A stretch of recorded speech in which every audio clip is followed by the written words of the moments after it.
يا حامل القرآن قد خصك الرحمن بالفضل. Baik, fasal berikutnya Al-Imam An-Nawawi memberikan judul dalam fasal ini fi masaila gharibatin tad'ul hajatu ilaiha. Fi masaila, permasalahan-permasalahan gharibah. Apa gharibah? Gharibah itu aneh, asing. Tad'ul hajah, yang membutuhkan perhatian ilaiha terhadapnya. Jadi beberapa hal asing yang butuh perhatian. Apa saja? Annahu idza kana yaqra, kalau dia lagi baca Al-Qur'an. Afwan, saya ulangi. Kalau minha annahu idza kana yaqra, bahwasanya kalau dia sedang membaca Al-Qur'an, fa'arada lahuri, dan akan buang angin, maksudnya bukan bebuan yang tidak sedap, afwan, dan akan keluar angin, maksudnya begitu. Yang bagi ayum sika, maka ditahan si buang anginnya itu, begitu maksudnya. Atau ditunda dulu baca Al-Qur'annya. Jadi antum tahan sampai akhir ayat misalnya. Dah, oke. Selesaikan hajatnya. Jangan sambil baca sambil buang angin. Ya, apalagi kalau buang anginnya berbunyi gitu. Baca Al-Qur'an diiringi dan bunyi buang angin kan kurang beradab. Ya, makanya baca masalah adab. Kalau misalnya sudah selesai misalnya satu ayat atau diwakaf lah, sudah diwakaf, wakaf yang hasan. Karena kalau kita berhenti darurat pun diusahakan yang hasan. Kalau nggak sanggup baru. Kalau memang nggak ketahan ya baru di akhir kata, yang penting katanya itu berakhir di kata yang habis katanya begitu. Bukan di tengah kata. Maka setelah itu boleh melanjutkan lagi hatta yatakamala khurujuha. Ketika sudah selesai semuanya, sudah sempurna keluarnya, boleh melanjutkan kembali baca Al-Qur'annya. Tentu saja kalau dalam kondisi memegang mushaf berarti harus diletakkan dulu mushafnya, jangan dipegang lagi. Ini kalau kondisinya hafalan ya tidak perlu. Karena melafalkan Al-Qur'an tidak wajib berwudu dulu. Tapi kalau menyentuh mushaf mesti berwudu dulu. Sekali lagi, melafalkan Al-Qur'an tidak wajib berwudu dulu. Tapi kalau menyentuh mushaf mesti berwudu terlebih dahulu. Itu beda. Hukumnya beda. Jadi kalau misalnya kita mau buang angin pas lagi megang mushaf, ya simpan dulu buang angin, jangan dipegang lagi berarti. Kalau ingin megang lagi bagaimana? Mesti berwudu terlebih dahulu. Baik ya, jadi seperti itu. Summa ya'udu ilal qiraah, kemudian baru dia baca lagi. Jadi harus selesaikan dulu buang anginnya, silahkan. Jangan apa? Jangan sambil baca Al-Qur'an sambil buang angin. Kadza, demikianlah rawahu Ibnu Abi Dawud, sebagaimana diriwayatkan oleh Imam Ibnu Abi Dawud, wa ghairuhu an Atha'il, dari fatwanya Imam Atha. Wa huwa, dan hal ini adabun hasan, termasuk adab yang baik. Jadi menahan membaca Al-Qur'an ketika buang angin itu adalah termasuk adab yang baik. Termasuk juga kalau buang air, berarti kan kalau memang mau buang air kecil ya ditunda dulu baca Al-Qur'an, nggak apa-apa. Yang penting sampai wakaf yang hasan, sampai wakaf yang baik. Atau misalnya kalau ingin sempurna sampai ayat, antum buang angin dulu, buang air dulu, buang air besar dulu, baru balik lagi baca Al-Qur'an. Seperti itu. Lain halnya dengan sholat. Kalau lagi sholat kayak gimana? Misalnya lagi sholat, terus pengen buang angin, pengen buang air besar, gimana? Ayo, pernah ngalamin gak? Pernah ngalamin? Maka kalau sholatnya sholat wajib, ini mesti ditahan sekuat tenaga. Sampai kapan? Sampai yakin ada yang keluar. Kalau sudah ditahan nggak keluar lagi, ya sudah, tenang saja sholat sampai salam. Begitu. Tapi kalau sudah ada yang keluar, misalnya keluar, ini keluarnya apa nih? Apakah angin dari dalam atau angin dari bukan dari dalam sebenarnya dia? Ada udara yang tersimpan di sekitar itu saja gitu ya. Maka kata Nabi apa? Jangan keluar dari sholat sampai antum yakin. Jangan keluar dari sholat sampai yakin. Yakin itu cirinya apa? Cirinya dua. Yang pertama dari suara, yang kedua dari bau. Iya. Kenapa? Karena yang tidak bersuara bisa dipahami dengan baunya. Karena yang tidak bersuara kan baunya lebih dahsyat biasanya. Ya. Ya enggak? Iya, biasanya begitu. Justru yang bersuara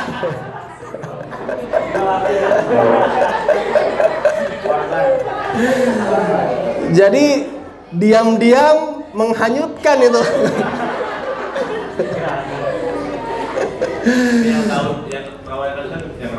Justru yang kenceng itu biasanya baunya nggak sedahsyat yang pelan. Makanya kata Nabi, jangan keluar dari sholat sampai engkau yakin merasakan dua hal ini, salah satu dari dua hal ini. Jadi jangan keluar kalau misalnya, aduh, pengen pipis, pengen buang air, ini aja lah, dibatal dulu. Enggak boleh dibatalin. Kalau sholat, apalagi sholat wajib. Kalau sholat sunnah silakan. Kalau sunnah membatalkan tidak masalah. Kalau sholat wajib jangan. Ya. Gimana Sada? Keluar suara tapi nggak bau, tapi kita masih nggak yakin ini suara atau bukan ini. Bisa ini suara-suara saya atau suara yang lain gitu.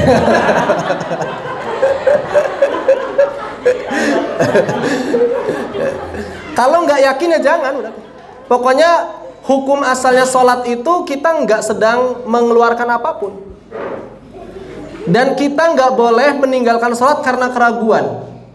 Pokoknya kalau misalnya saya yakin ini bukan buang angin, ini kan kadang-kadang gara-gara apa gitu, seperti ada keluar gitu, tapi bukan gitu. Ya sudah, bukan, nggak masalah. Jadi jangan karena keraguan kita selesai. Lain halnya kalau mau sholatnya belum mulai.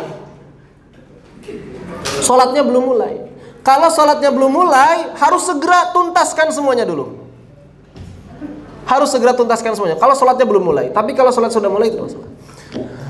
Terus gimana kondisinya kalau misalnya di rakaat terakhir dan udah nggak ketahan, imamnya santai sholatnya, kan imamnya nggak sedang merasa itu, santai aja.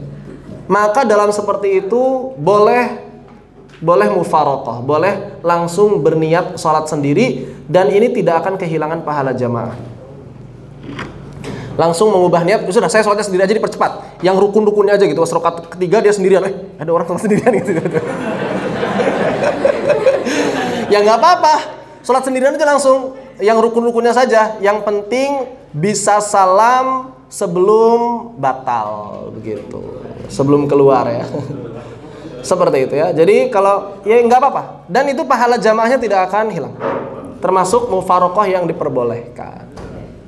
Wallahu a'lam. Jadi beda. Kalau baca Al-Quran, selesaikan dulu semuanya. Kenapa? Karena baca Al-Quran sunnah, berhenti dulu nggak masalah. Kalau sholat nggak bisa, kalau apalagi sholat wajib nggak bisa. Wajib nggak bisa, berhenti dulu nggak bisa. Jadi kalau misalnya nggak merasakan sesuatu, jangan batalkan. Itu karena keraguan, ini nggak boleh. Batal aja deh, biar yakin, nggak boleh. Pokoknya terusin sampai benar-benar yakin batal. Teruskan sampai benar-benar yakin batal. Seperti wallahu a'lam. Pahami ya? Baik.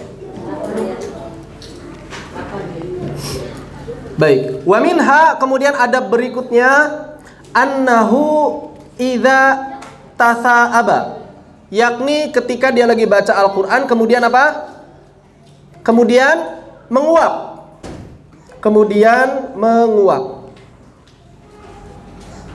Tatha'ab artinya menguap. Amsaka 'anil qiraati hatta yang qadiyat tatha'ub, maka dia menahan bacaan Al-Qur'annya, sama seperti tadi, ditunda dulu baca Al-Qur'annya sampai apa? Sampai selesai, sampai dia menguapnya selesai, nggak apa-apa. Tapi diusahakan berhentinya di wakaf hasan ya. Jadi tahan dulu menguapnya sampai wakaf hasan, walaupun kita idtirari, walaupun darurat, setidaknya jangan diputus di tengah apa namanya, tengah tulisan. Misalnya dalam Al-Quran ada tulisan begini, mutmainnah. Ada tulisan apa? Mutmainnah. Maka kalau kita mau berhenti gara-gara mau nguap, jangan berhenti di mutmainnahnya, nggak kebaca, jangan. Diusahakan sampai akhir katanya. Nah, begitu. Baru nguap, silakan. Jadi tahan sebentar dulu sampai apa? Sampai kalimatnya, bukan kalimat, apa? Kata. Sampai katanya selesai. Atau misalnya haula, maka nggak boleh kita berhenti di ha, nggak boleh. Selesaikan ula, begitu. Ya, jadi selesaikan di katanya, jangan selesai di tengah kata. Amsaka anil qiraati hatta yanqadiyah tasaud, maka dia menahan bacaan Al-Qur'an sampai selesai menguapnya. Summa yaqra, kemudian dia melanjutkan bacaan Al-Qur'an. Qalahu Mujahid, sebagaimana difatwakan oleh Al-Imam Mujahid. Imam Mujahid ini muridnya Ibnu Abbas, tabi'in. Wa huwa hasan, dan ini merupakan adab yang baik. Wa yadullu alaihi, dan yang menjadi dalil atasnya masabata, yang ditetapkan, yang sabit, yang sahih, an Abi Sa'idin Al-Khudri radhiyallahu anhu, dari Abu Sa'id Al-Khudri radhiyallahu anhu, qala Rasulullah sallallahu alaihi wasallam, ada hadisnya dari Nabi sallallahu alaihi wasallam, idza tasa'aba ahadukum, apabila salah seorang di antara kalian menguap, falyumsik biyadihi ala fihi, maka hendaknya tahan nguapnya dengan tangannya. Jadi kalau lagi nguap, tutup dengan tangannya, begitu. Maka dalam konteks baca Al-Quran pun masuk ke dalil ini, ke umum dalil ini. Berarti lagi baca Al-Quran pun tetap harus ditutup dulu. Jadi jangan baca misalnya afan itu, misalnya lagi baca Al-Quran, lagi baca Al-Fatihah misalnya, iyyaka na'budu wa iyyaka nasta'in, itu nggak boleh, tidak diperbolehkan. Jadi kalau misalnya kita mau berhenti, iyyaka na'budu, nguap dulu silahkan, diulang, iyyaka na'budu wa iyyaka nasta'in. Atau misalnya kalau kuat sampai akhir, iyyaka na'budu wa iyyaka nasta'in, baru nguap, silahkan. Jadi jangan sambil nguap, nggak boleh itu. Kan kadang-kadang ada, biasanya kalau lagi zikir bareng, biasanya di pada subuh nih, atau misalnya baca surat Al-Kahf bareng gitu kan, Yasinan bareng, ini biasanya ada yang begitu ya. Bahkan beberapa kali saya kalau lagi Yasinan atau Al-Kahfi bareng gitu kan, ada yang gitu. Untung bukan yang pegang mic gitu, yang itunya gitu.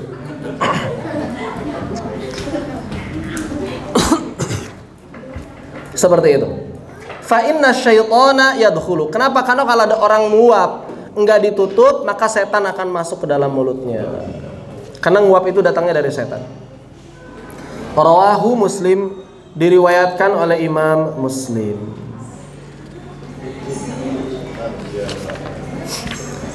Wa minha, juga diantara sunnah yang lain yang mesti diperhatikan, annahu, bukan sunnah dari Nabi kebanyakan, tapi ini adalah ijtihad dari para ulama yang baik gitu ya.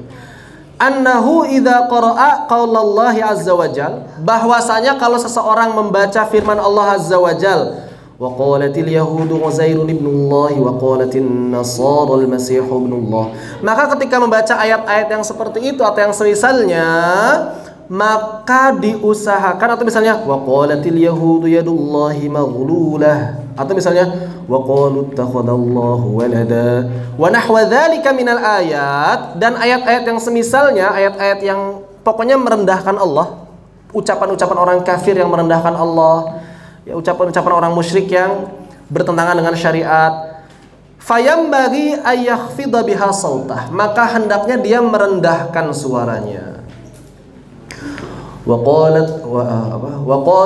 Bukan begini, wa qalu ittakhadallahu walada, jangan begitu. Wa qalu ittakhadallahu walada, subhanah boleh, ya, subhanahnya ditinggikan, seperti itu. Jadi bukan wa qalu ittakhadallahu walada, Kenapa? Karena itu adalah ucapan orang-orang kafir yang tidak boleh ditinggikan syiarnya.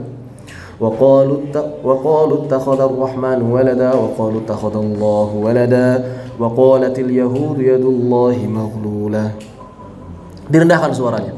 Direndahkan suaranya ketika bertemu dengan ayat-ayat yang menunjukkan merendahkan Allah Subhanahu wa taala. Begitu ya. Jadi jangan ditinggikan suaranya. Karena ini syiar-syiarnya orang kafir. Syiar-syiarnya orang kafir. Kadza kana Ibrahimun Nakhai radhiyallahu anhu yaf'al. Ini sebagaimana yang biasa dilakukan oleh Ibrahim An-Nakhai. Ibrahim An-Nakhai ini adalah ulama besar di Kufah, Irak. Beliau salah satu ulama besar ahlu ra'i. Ibrahim An-Nakhai. Wa minha, juga di antara adab yang lain adalah ma rawahu Ibnu Abi Dawud bi isnadin dhaifin, apa-apa yang diriwayatkan oleh Imam Ibnu Abi Dawud bi isnadin dhaifin, dengan sanad yang dhaif.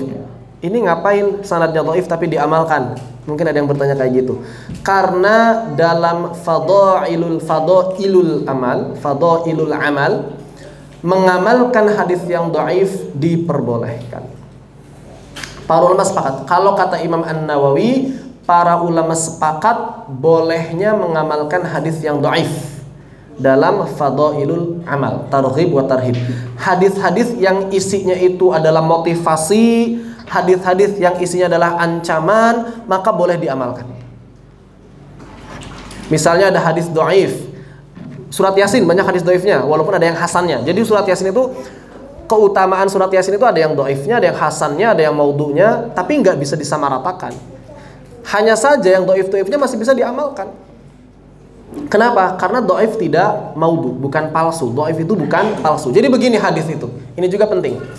Hadis kalau dia mutawatir, dari sisi sanad hadis itu dua. Perhatikan. Dari sisi sanad hadis itu dua. Gampangnya lah. Mutawatir sama ahad. Gampangnya begitu.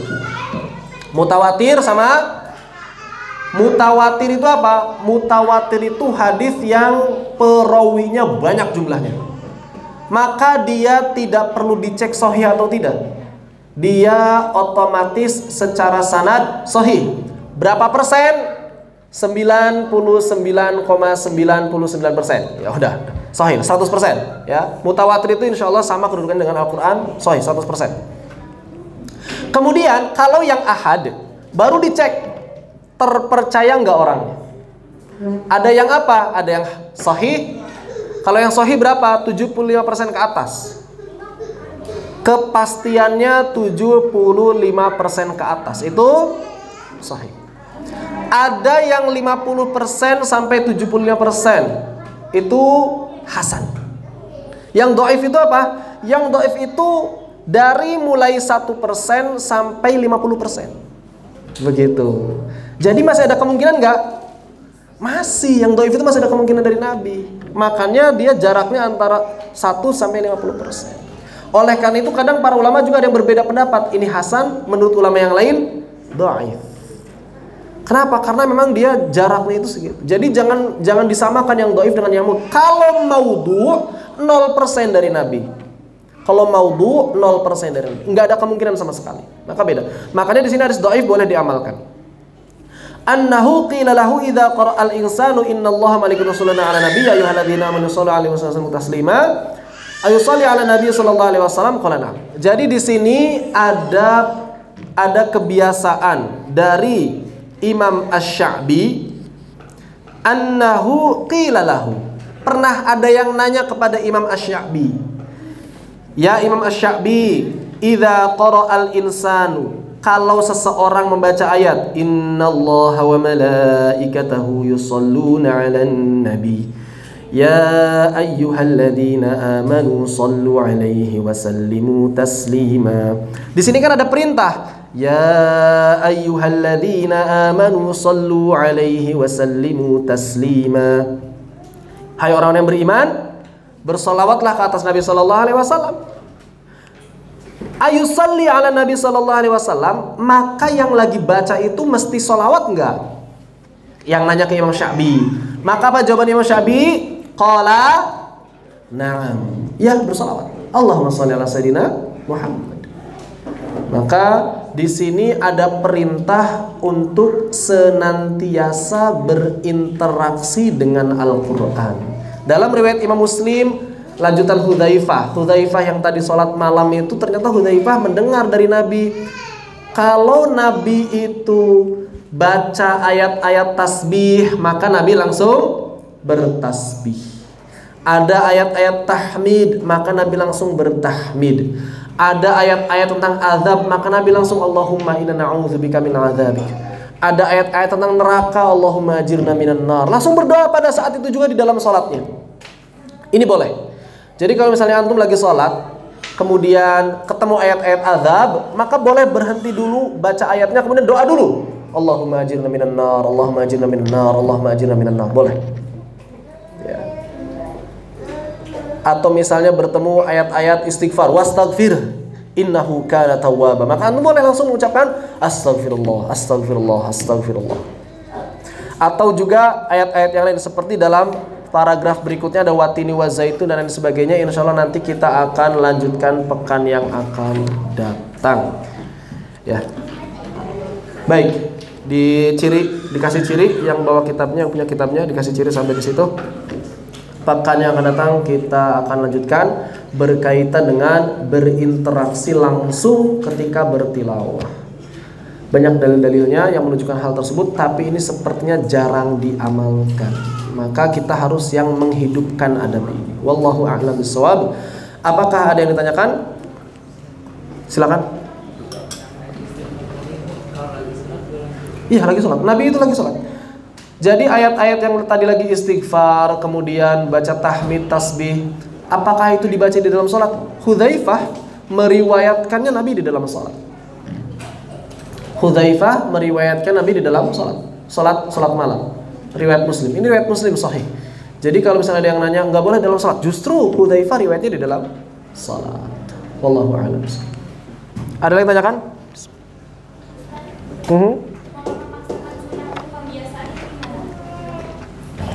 Melaksanakan sunnah untuk kebiasaan bagus, tapi jangan sampai meninggalkan yang wajib. Selama yang wajib nggak keteteran nggak masalah. Tapi kalau santri mah insya Allah harus dipaksakan. Misalnya kondisinya berbeda dengan ibu rumah tangga misalnya. Karena beda kondisi santri sama kondisi ibu rumah tangga. Misalnya ibu rumah tangga membiasakan diri sunnah untuk Senin Kamis atau misalnya Sunan Daud, Saum Daud. Tapi di sisi yang lain kewajibannya malah jadi terbengkalai. Kewajiban apa? Kewajiban ngurus anaknya misalnya sering capek. Kemudian kewajiban melayani suaminya jadi tidak optimal. Kemudian kewajiban yang lain, pokoknya banyak kewajiban yang tertinggal, maka tidak boleh. Tapi kalau santri mah kan gak ada kewajiban kayak gitu ya. Harus dipaksakan berarti. Contohnya apa lagi? Sunnah-sunnah ya. Pokoknya beda. Ada orang-orang tertentu yang memang tidak bisa memaksakan sunnah karena banyak kewajiban. Atau misalnya ada orang yang ingin melatih itikaf, tapi kerjaannya misalnya jadi pengawas rel kereta api, kan gak bisa. Kecuali kalau bisa online gitu ya. Dari masjid sambil itikaf sambil ngawasin kereta api. Ya, silahkan, tapi kan gak bisa begitu. Maka dia tidak bisa memaksakan diri. Aduh, saya itu pengen belajar sambil itikaf. Ya nggak apa-apa. Insya Allah dengan niat antum itikaf sambil ngawasin kereta api, banyak orang mudik, mereka lagi puasa, mereka juga banyak orang beriman, mereka juga bisa jadi ahlul Quran yang mudik. Ya kan? Antum dapat pahala itikafnya. Tenang aja Pak. Jadi jangan kemudian saya kalau begitu cuti dulu. Ntar siapa yang ngejaganya? Nggak ada. Jadi tidak seperti itu. Ya, tiap orang beda-beda. Jadi memaksakan untuk sunnah itu bagus, bahkan harus dilatih, memang harus dilatih.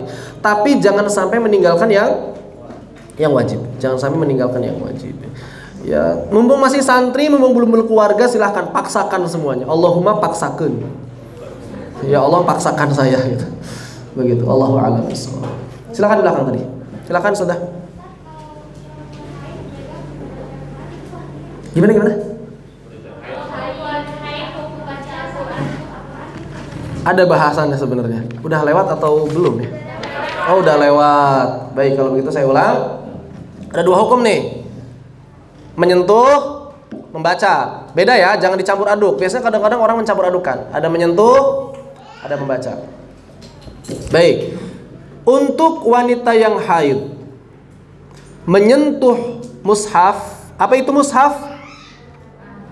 Mushaf itu adalah apapun yang ditulis ayat Al-Quran di atasnya, baik itu bahannya terbuat dari kertas, atau kayu, atau kain, atau tembok, atau tulang, apapun itu namanya mushaf. Sesuatu yang ditulis ayat-ayat Al-Quran di atasnya. Maka wanita yang haid ini menurut mayoritas ulama tidak diperbolehkan menyentuh mushaf. Tidak diperbolehkan menyentuh mushaf. Sebagian kecil ulama memperbolehkan. Siapa di antaranya? Di antaranya adalah sebagian ulama mazhab Imam Malik yang mengatakan boleh dalam konteks belajar mengajar. Sebatas itu. Jadi kalau lagi ngajar mah nggak apa-apa pegang sedikit. Cuma lebih selamatnya jangan dipegang. Kenapa? Karena jumhur, mayoritas ulama mazhab Imam, ya sebagian mazhab Imam Malik, kemudian mazhab Imam Asy-Syafi'i, kemudian mazhab Imam Ahmad, kemudian mazhab Imam Abu Hanifah mengatakan semuanya haram menyentuh mushaf. Maka lebih baik jangan disentuh. Solusinya kayak gimana? Solusinya misalnya kita pakai mushaf yang ada terjemahnya, yang terjemahnya itu lebih banyak daripada Al-Qur'annya. Kalau sudah tercampur misalnya kita punya mushaf gitu ya, satu halaman itu isinya Al-Qur'annya sepertiga, misalnya Al-Qur'annya sepertiga segini, sisanya tambahan, entah itu tafsir, entah itu terjemahan, maka hukumnya bukan mushaf lagi. Paham ya? Jadi kalau lebih banyak tambahannya, hukumnya bukan mushaf lagi. Tapi kalau lebih banyak Al-Qur'annya misalnya 1/3, 2/3, tambahannya 1/3, maka itu hukumnya ke mushaf. Atau bisa pakai, kalau dalam madhab Syafi'i itu harus pakai alat, nggak boleh langsung pakai sarung tangan, nggak boleh langsung pakai kain, nggak boleh. Jadi kalau dalam madhab Syafi'i kalau lagi haid, junub, atau misalnya muhdits, berhadas, pakai penghalang kain begini pun nggak boleh menyentuh, tetap nggak boleh. Dalam madhab Imam Asy-Syafi'i. Tapi madhab yang lain boleh pakai penghalang seperti itu. Jadi misalnya pakai apa? Pakai sarung tangan. Kita taklid kepada madhab yang lain yang membolehkan. Sarung tangannya tapi diusahakan yang tebal. Kalau kita ingin mengikuti pendapat madhab yang lain yang membolehkan pakai penghalang, diusahakan sarung tangannya yang tebal. Jadi kalau misalnya nggak ada mushaf yang terjemahan tadi, boleh pegang mushaf tapi diusahakan pakai sarung tangan yang tebal. Karena ada pendapat yang mengatakan seperti itu, tapi bukan madhab Syafi'i. Kalau madhab Syafi'i enggak. Kalau misalnya saya ikut madhab Syafi'i aja pokoknya, ya udah berarti nggak boleh. Tapi kalau misalnya oke, dalam hal ini karena saya nggak bisa kemana-mana kecuali bawa mushaf, berarti saya taklid sama pendapat yang lain, tidak apa-apa, tidak masalah. Jadi ketika kita belajar madhab Syafi'i, bukan berarti haram ngikutin madhab yang lain, nggak maksud. Selama ada imamnya, selama pendapat tersebut pendapat yang mu'tabar, yang diakui oleh para ulama, maka silahkan dipilih, boleh, silahkan dipilih, boleh. Seperti itu. Ini menyentuh, ya. Ini menyentuh. Bagaimana kalau membaca? Kan membaca itu nggak mesti menyentuh nggak mesti membaca. Membaca itu apa? Membaca itu melafalkan dengan bibir dan juga lidah. Ini namanya membaca. Jadi kalau dalam hati nggak disebut membaca. Kalau di dalam hati tidak disebut membaca. Apa hukumnya membaca bagi wanita yang haid? Wanita yang haid hukumnya membaca, sama kebanyakan ulama melarangnya. Tapi menurut madhab Imam Malik boleh. Menurut madhab Imam Malik boleh. Ya, menurut madhab Imam Malik boleh. Boleh apa? Boleh membaca Al-Quran. Terutama siapa? Terutama para qari atau qari'ah, orang-orang penghafal Al-Quran atau guru Al-Quran, pembelajar Al-Quran. Menurut madhab Imam Malik boleh. Mau niatnya tilawah, niatnya murojaah boleh. Tapi kalau madhab yang lain tidak boleh. Lagi-lagi pilih madhab yang mana dipersilakan. Pilih madhab yang mana dipersilakan. Kalau ingin lebih aman, ya berarti pilih yang melarang, tidak baca. Terus gimana dong? Saya kan lagi setoran, ya berarti minta izin ke musyrifahnya atau ke muhafizahnya, minta izin. Saya berpendapat bahwa saya masih diharamkan untuk tilawah dan juga untuk murojaah. Berarti dia tidak setoran dulu, tidak murojaah. Terus gimana? Berarti banyak mendengar saja. Misalnya begitu. Ya, misalnya begitu. Beda sama kalau misalnya baca Iqra. Kalau Iqra bukan Al-Quran ya. Iqra atau potongan-potongan ayat itu bukan Al-Quran. Termasuk zikir pagi petang yang ada ayatnya juga diperbolehkan. Karena itu bukan tilawah. Itu lagi zikir. Itu lagi zikir. Tapi kalau misalnya yakinnya, saya pokoknya yakinnya yang kedua, boleh menurut madhab Imam Malik. Saya yakin kepada pendapat Imam Malik. Ya sudah, silahkan, tidak masalah. Silahkan murojaah, silahkan apa? Silahkan tilawah, tidak masalah. Tapi lebih baik jangan menyentuh mushaf. Begitu. Ya, seperti itu. Jadi ini dikembalikan kepada keyakinan masing-masing. Tidak perlu tidak perlu saling memaksakan. Silakan, tidak perlu saling memaksakan. Begitu. Kalau dulu umumnya Ezra di pesantrennya kalau lagi haid ya otomatis enggak setoran gitu. Otomatis enggak setoran gitu. Terus ngapain ya? Banyak dengar, banyak baca. Seperti itu. Tapi kalau misalnya yang lain berpendapat pokoknya setoran ya setoran gitu. Mengikuti pendapat Imam Malik misalnya, silakan, tidak masalah. Yang penting jangan saling mencela pendapat tersebut. Seperti itu. Beda dengan yang junub. Kalau laki-laki yang junub maka tidak diperbolehkan. Membaca pun nggak boleh. Harus mandi dulu. Perempuan yang junub juga begitu. Jadi yang haid kenapa ada keringanan? Karena menurut Imam Malik orang yang haid beda sama yang junub. Kalau yang junub bisa langsung suci, yang haid kan nggak bisa. Jadi harus nunggu dulu. Makanya dia orang yang haid kalau kata Imam Malik boleh tetap seperti itu ya. Wallahu a'lam bishawab. Begitu. Jadi kalau untuk menyentuh mushaf ya lebih baik tidak. Kalaupun mau menyentuh pakai sarung tangan yang tebal. Ini menurut pendapat sebagian ulama. Kalau baca Al-Quran atau tilawah atau murojaah maka silakan. Mau ikut pendapat kebanyakan ulama tidak melakukannya boleh. Mau ikut pendapatnya Imam Malik yang boleh murojaah atau boleh tilawah buat yang wanita haid dipersilakan juga. Dua-duanya masing-masing punya sandaran. Jadi mereka berbeda pendapat dalam menentukan status hadis. Apakah hadisnya dhaif atau sahih, itu bedanya. Hadisnya satu, tapi mereka beda pendapat. Apakah dia dhaif atau sahih. Sehingga terjadi perbedaan pendapat. Jadi hadisnya la taqra'ul haid awil junuba syai'an minal Qur'an. Orang yang haid dan orang yang junub gak boleh baca sedikit pun dari Al-Quran. Ini hadisnya. Cuma menurut kebanyakan ulama hadisnya hasan. Menurut sebagian ulama hadisnya lemah, dhaif, sehingga tidak diamalkan. Seperti itu. Jadi silakan dikembalikan kepada keyakinan masing-masing. Tidak ada paksaan dalam urusan fikih, tidak ada paksaan dalam urusan fikih. Terus gimana dapat pahalanya orang yang kalau kita berkeyakinan haram baca Al-Quran, berarti kan gak boleh baca Al-Quran tuh. Berarti kan gak dapat pahala dong. Berarti orang yang haid pahalanya berkurang dong. Berkurang gak? Kenapa? Karena meninggalkan yang haram itu mendapat pahala. Gitu. Coba, kapan seseorang meninggalkan ibadah berpahala kecuali orang yang haid atau nifas? Nggak ada tempat yang lain. Orang-orang ninggalin ibadah itu berdosa. Ini orang yang haid sama orang yang nifas ninggalin ibadah itu dapat pahala.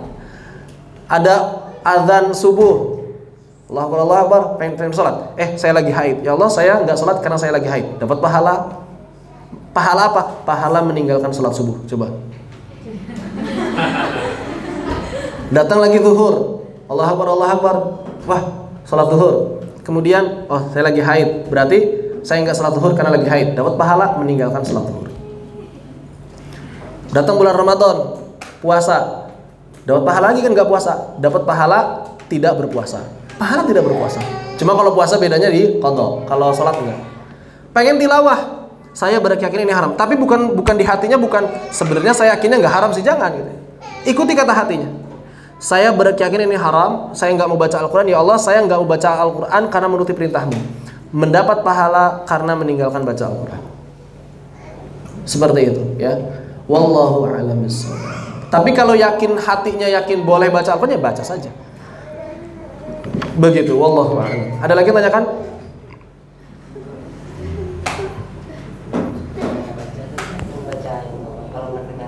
Kalau mendengar saja nggak apa-apa. Kalau mendengar murotal, dengerin orang ngaji nggak apa-apa. Selama mulutnya tidak melafalkan. Baca dalam hati juga nggak apa-apa. Dalam hati nggak apa-apa. Selama mulutnya tidak bergerak. Ya, begitu. Jadi nggak apa-apa kalau dalam hati. Dalam hati mendengar tidak apa-apa. Hai. Ada lagi? Para akhwat yang tanyakan? Cukup? Baik. Kalau cukup insyaallah kita akhiri sampai di sini. Mudah-mudahan yang sedikit ini bermanfaat. Faqul qali hadza wa astaghfirullah li wa lakum subhanakallahumma bihamdika asyhadu an la ilaha illa anta astaghfiruka wa atubu ilaik. قد خصك الرحمن